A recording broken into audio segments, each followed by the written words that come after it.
Moi, j'ai donc une formation de psychothérapeute. Donc, être psychothérapeute, ce n'est pas être psychanalyste. Ce n'est pas être subordonné aux théories de la psychanalyse et aux pratiques de la psychanalyse.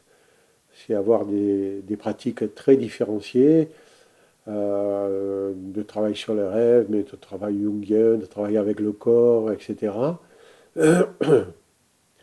Mais pour moi, la chose fondamentale, c'est que le travail psychothérapeutique, s'il doit mener au changement, repose relativement peu sur la prise de conscience. Au fil des années, j'ai vu que je peux prendre conscience de ce qui fait problème et ne pas bouger d'un poil. Donc, en quelque sorte, ça veut dire que je vais séparer attentivement l'entretien d'explicitation et toute forme de psychothérapie, de psychanalyse, même si on fait des prises de conscience dans tous les domaines de la vie, hein, y compris en psychanalyse, etc., bien sûr. Mais pourquoi? Parce qu'en psychothérapie, je vais utiliser des outils qui amènent du changement.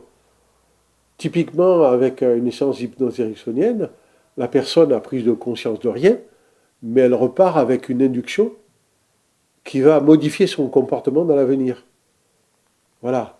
Typiquement, avec la technique du focusing, la personne n'est pas en train de faire une description soignée de son vécu, mais elle est en train, par le biais de son sens corporel, d'accéder à ce qui fait sens pour elle, de telle façon que ça la modifie. Donc, on n'est pas dans le cadre d'une explication. Or, avec l'entretien d'explicitation, on pourrait dire on est vers un sens explicatif. C'est-à-dire, je cherche la cohérence de la production d'une conduite.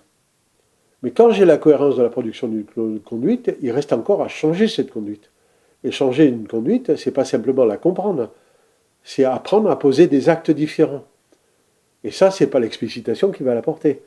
Donc l'explicitation, on retrouve sa racine dans la recherche. Je veux m'informer. La psychanalyse, je ne sais pas, je ne peux pas parler à son ombre, mais la psychothérapie, pour autant que je connaisse, elle n'est pas là pour comprendre, elle est là pour aider l'autre à changer, pour aider l'autre à ne plus souffrir, pour aider l'autre à modifier ses comportements. Et il y a des tas de techniques qui sont bien plus efficaces que de prendre conscience. On joue, il y a des tas de blagues qui consistent à dire, voilà, maintenant je sais de quoi je suis malade, mais je continue, mais je le sais. La prise de conscience. Donc vous voyez que du coup je ne fais pas le pont. Par contre, je connais certains psychothérapeutes, comme Jean-Pierre Ancilotti, Catherine Coudray, qui travaillent avec des techniques de gestalt et qui se servent pour guider la personne d'éléments de l'entretien d'explicitation pour les amener dans le réel. Mais aussi parce que la technique de gestalt ne travaille pas sur l'imaginaire, mais travaille sur les situations réelles. Mais après ça, ils utilisent des techniques qui entraînent des modifications du comportement. Donc, ce n'est pas du tout des techniques de l'explicitation. Donc, il ne faut pas, parce que l'explicitation travaille sur la prise de conscience, dire que toutes les techniques qui travaillent sur la prise de conscience auraient à voir avec l'explicitation. Et de ce point de vue-là, il n'y a aucun rapport entre psychanalyse, autant que je la comprenne, psychothérapie et entretien d'explicitation. Pour moi, c'est clair, mais j'accepte d'entendre éventuellement des cliniciens formés à l'entretien d'explicitation, si eux tissent des liens que je ne connais pas, bien sûr.